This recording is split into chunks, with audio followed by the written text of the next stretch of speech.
Okay, Naraya, what did they do? Complain. They started to complain. Yes, they started to complain. And so they began to complain because they were like, oh man, we have water in Egypt. We're in this hot desert. We're going to die here. So they start to complain because they did not have any water. And so they start to complain and their complaints reach Moses. And when Moses hears about the complaints that the people had, does Moses start to complain? What does he do? When they all start to complain, what does Moses decide to do? Avaya.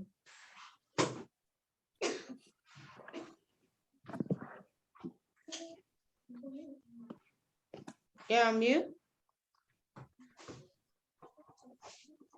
Yes, I was. He prayed.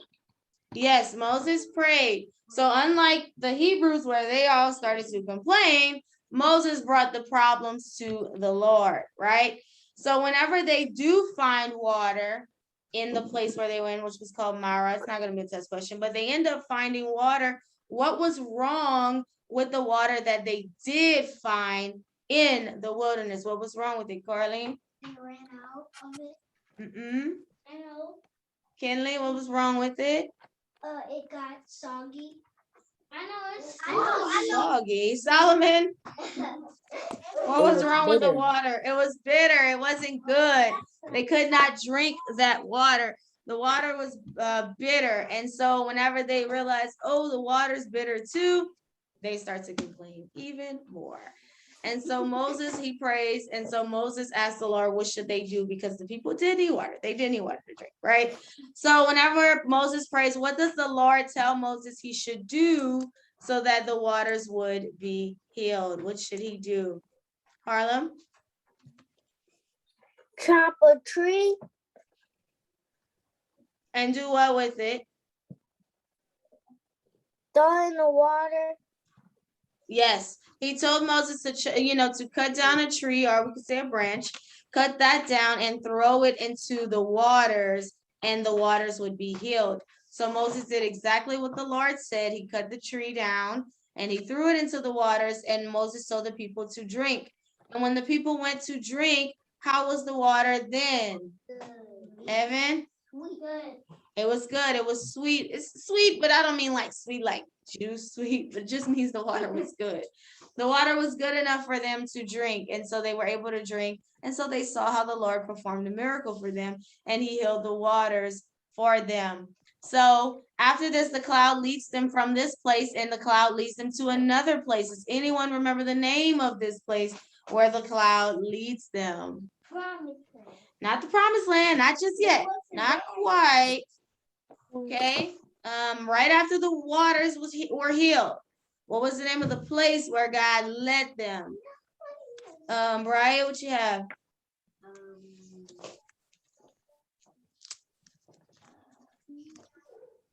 He led them. They could rest.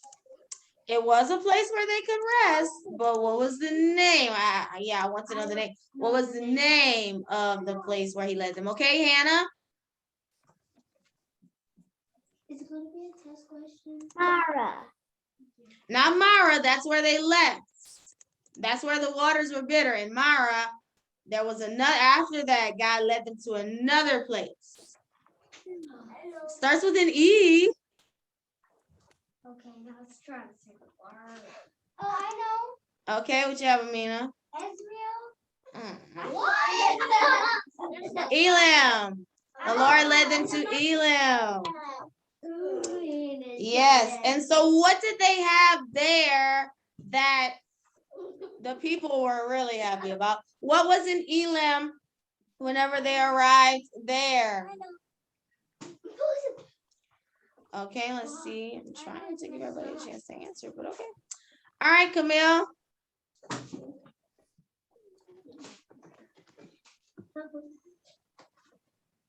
What was in Elam when the people arrived there? Trees. Say it again. Springs and palm trees. Springs of water. There were 12 springs of water and all the palm trees, which provided them not only water, but they were able to rest under those palm trees in shade because it's hot in the wilderness. It's hot in the desert. So the Lord provided them this place where they rested, and the cloud stayed there for a few weeks. God knew they needed rest right after they had left the promised land. They had left Egypt. The Lord knew they would need rest. So he led them to this place. And so he's just showing them again that he has them and that he will take care of all of their needs. And so he knew the people would need rest. So that's where he led them to Elim. Okay. Mm-mm. All right. So after they stayed in Elim a couple of weeks. The Lord kept them there a few weeks, and excuse me, the Lord kept them in Elim for a few weeks, and then the cloud starts to move. So the people realize, okay, time for us to pack up our things and to go. So they start to journey again, and this time they were in between Elim and Mount Sinai, and so that place, it was not only a place where there wasn't any water, but remember, they had water, right? But this time they realized there's no plants, trees, fruits, vegetables, nothing, right? Not only for them, but for their animals. So in this place, what did they not have? In the place where the next place they started to travel through, what were they missing that they wanted? Harlem? Food. Food. This time their problem was they did not have any food. They were like, we are so hungry and we don't have any food. And they're like, Moses, what do we do? So they don't have any food. They're in this place where there isn't any food. They can't make any food. So what do they start to do whenever they realize we don't have any food to eat? Taylor, what do? They start to complain all over again. They start to complain and they're like, oh man, we don't have any food. Oh, this, oh, that. And they start to blame Moses. They're like, in Egypt, we had all the food we could eat in Egypt. We should have just stayed in Egypt, Moses. Why did you lead us here? So they began to complain. They go on. And so it reaches Moses, and always, like normal, Moses goes to the Lord and does what? Pray. And so the Lord tells Moses he's going to provide both meat and bread for the people, right? So what kind of meat how would God provide meat for the people? What would God do to provide meat for the people?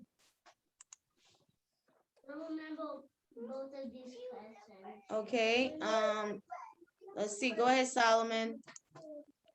Birds. Okay, he will provide birds, and how would he do it? They would be the meat. Well, yes, the Lord would send the birds to fly in the camp of Israel where they were, and they would be able to just catch one, right? Because they would fly so low, the Lord, they were flying so low that they could just grab one for them to eat. So so the Lord said, I will send meat in the evening, and he would have what in the morning for the people? What would be there for the people in the morning?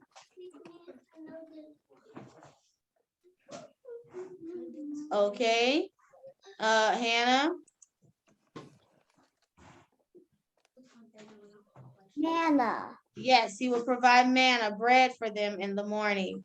So the evening comes, God sends the quail, just like he said. They eat the quail. They were so happy they have meat to eat now. And then whenever the morning comes, the people wake up and they see this white like fluff on the ground. And they were like, what is this? And so they tasted and they was like, we've never had anything like this before. So they start to eat the bread that God provided, and they ended up they end up calling the bread, as Hannah said, manna, which means what is it? Because they didn't know what it was, but that's because it was from heaven.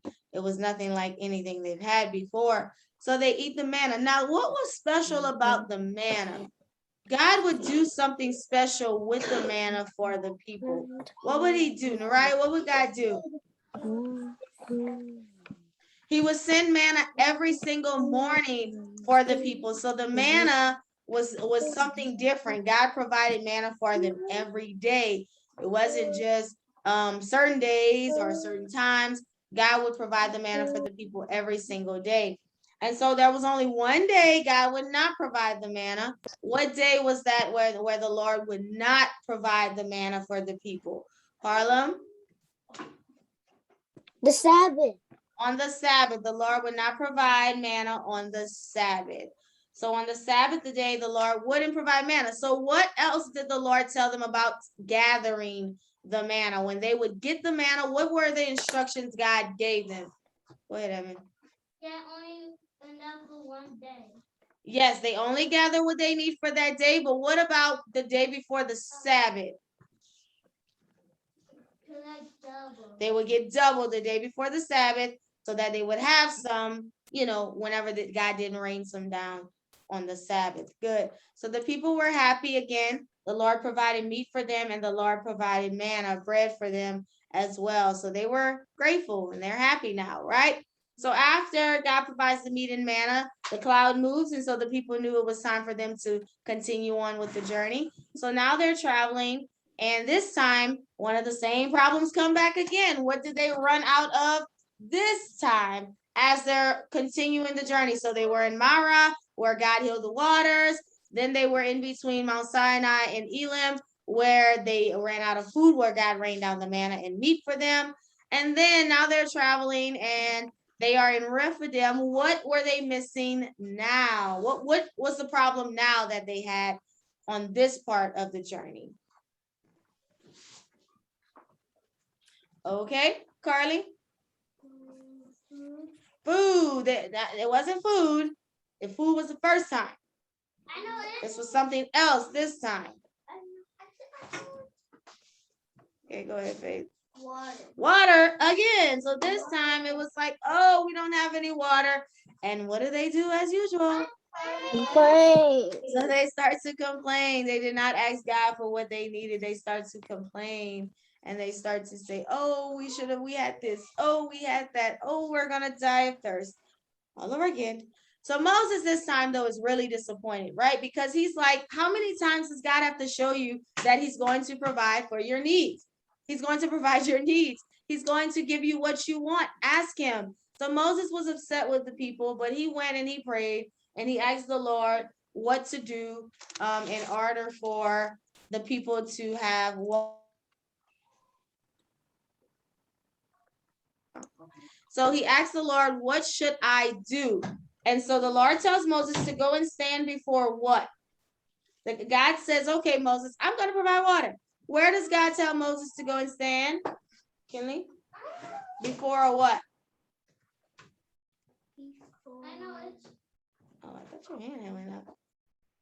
No? Okay, anybody? I know it. I've been studying. Okay, Avaya. Wait, what was the question? I forgot. Whenever the Lord was ready to give, when Moses prayed and asked God to provide water, where did God tell Moses to go and stand and to bring all the people to stand as well in front of what? The lake, because if he puts his rod over Not a lake. Something else. pond. No, not a The pond. river. Somewhere else the Lord told Moses to go and stand I know it. before. I know. Okay.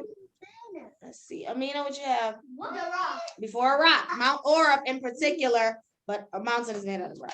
So he told him to stand before the rock.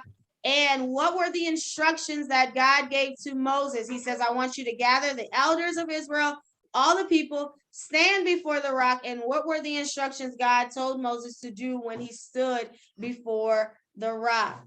What does God tell him he should do? Okay. Taylor, what you have? What does God tell Moses to do? He tells them to get a lot of manna. Mm-mm.